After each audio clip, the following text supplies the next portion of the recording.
rasmi, tangu kuanzishwa kwake, shule hii imefanikiwa kutoa wahitimu ambao wamekuwa viongozi katika nafasi mbalimbali kitaifa na kimataifa. Mfano ni wewe mwenyewe ambaye ni mgeni rasmi siku ya leo, Rais mstaafu wa awamu ya 4 wa Jamhuri ya Muungano wa Tanzania. Sambamba na hilo, yupo hayati Job Ndugai, spika wa bunge mstaafu, Mheshimiwa Daktari Joel Nanuka, waziri wa vijana, Balozi Lazaro Nyalandu, Mheshimiwa Filemani Alikaeli Mbowe na wengine wengi.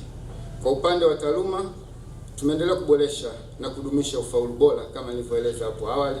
Kwa mfano, matokeo ya mwaka jana kidato cha 4, wanafunzi wote walipata ufaulu wa daraja la kwanza, na wale upata ufaulu wa daraja la kwanza kwa digit 1.7 mpaka 9 ni 81%.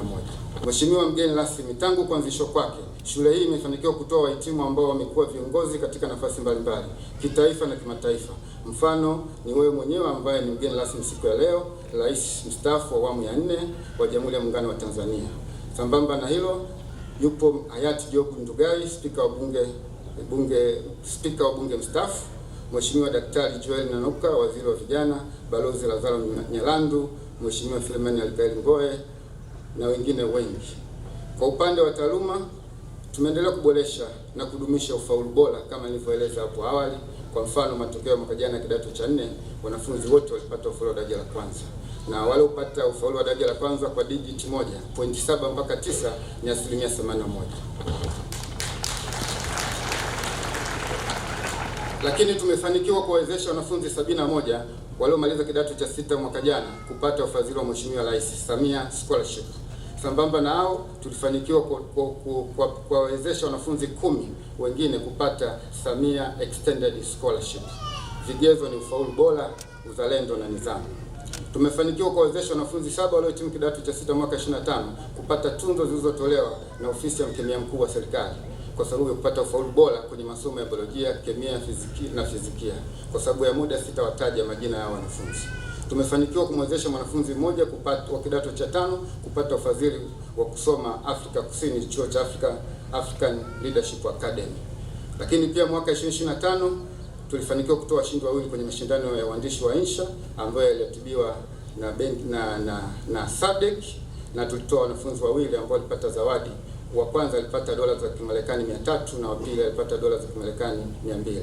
Lakini mwaka huu NBC Bank waliratibu mashindano ya uandishi wa insha kwa ajili ya kubuni wazo la kibiashara. Hapa tulitoa mshindi ambaye anaitwa Wilfred Charles Singata, alitunukiwa zaidi ya shilingi milioni 2. Tumefanikiwa kushindania tuzo ya Mufti Educational Award 2025 na kuwa washindi wa pili. Tumefanikiwa kushiriki mashindano yanayoratibiwa na Chama cha Hisabati Tanzania na kupata washindi wa 3. Na hao washindi wa 3 na wengine kutoka nchi nzima walioka kambini Morogoro kwa muda wa wiki moja, na baadaye walipata mtihani kwa chuja ili kuwapata washindi watakaowakilisha Tanzania, Afrika na Ulaya. Na hapa sisi tumemtoa mshindi mwanafunzi mmoja, Nyandau Theophil Leonard wa kidato cha 5, mchepua PCM. Ameshinda na atakwenda Ivory Coast pamoja na China kushiriki mashindano ya hisabati.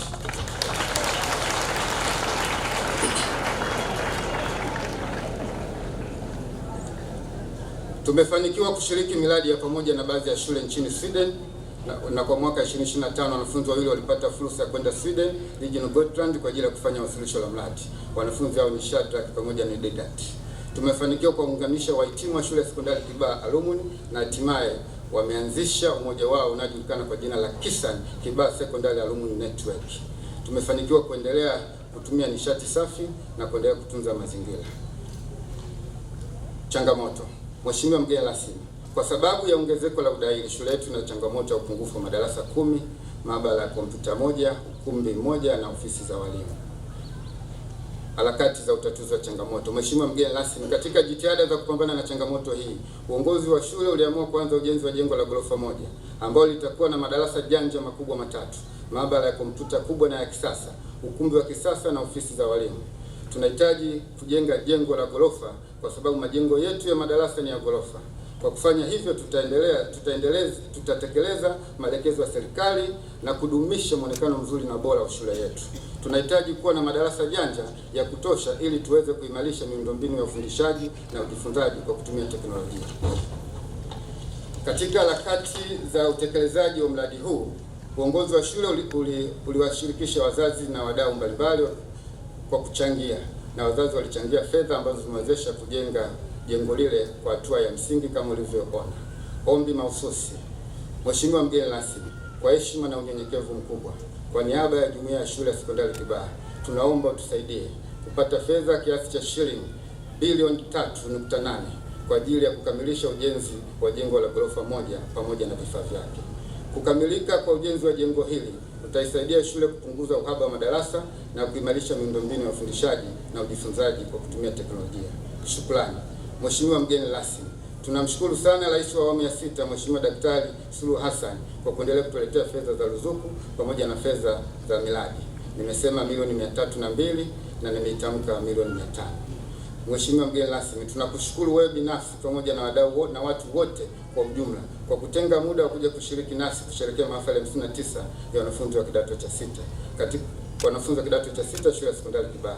Hakika hii itawatia moyo vijana wetu na watakuwa na hali ya kupambana kuweza kutimiza ndoto zao.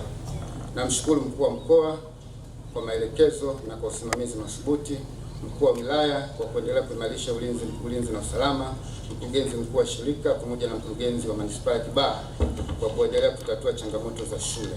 Na washukuru wageni wote mliojumuika nasi hapa, na washukuru wazazi, na washukuru wanafunzi, vyombo vya habari na wengine wote. Asanteni kwa kunisikiliza. Mwenyezi Mungu awabariki.